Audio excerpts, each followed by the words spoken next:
The white middle class was built by the government. And yet white folks say, I never got anything from the government. I never got a handout from the government. Yeah, you never got nothing except the property off that Homestead Act. Hundreds of millions of acres of free land given to whites and white folks only. The FHA loan, the VA loan, the GI Bill benefits. Nothing but that, right? But if you believe that where you end up is all about you, and then you look around like my daughter did and see this disparity, your conclusion is going to be a racist conclusion, isn't it?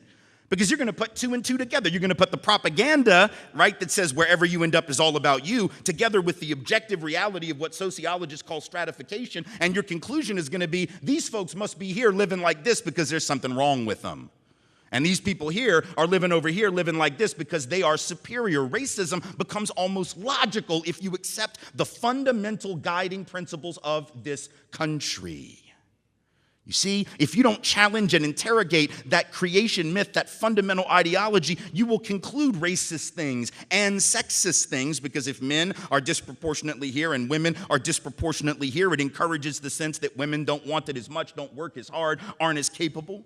It encourages classism against poor and working people regardless of race, looking down on them because after all, you know, if they were really hardworking, they would be in a better position. So the first thing, if we're going to undo and uproot racism, is we have to challenge and interrogate the fundamental guiding principle of this country. That is hard work. That's like going into a church, standing up in the second pew and announcing there is no God.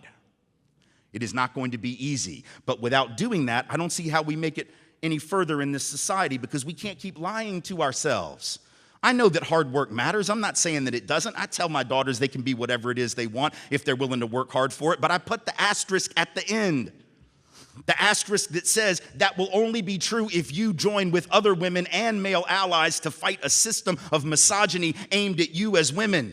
Because as girls and women, you will face people who believe that you are lesser, and unless that system is taken down, you may not attain all that you're capable of attaining. That's not intended to scare them or make them victims. It's intended to give them a sense of reality and understanding what the obstacles are so they can fight them. It isn't just about your individual effort. It's about our collective effort at undoing systems of inequality and oppression, right? So that's the first thing.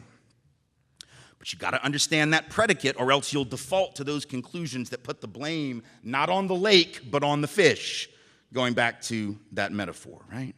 Putting the blame on not the lake, but the fish. There's something wrong with them as opposed to there's something wrong with us, right?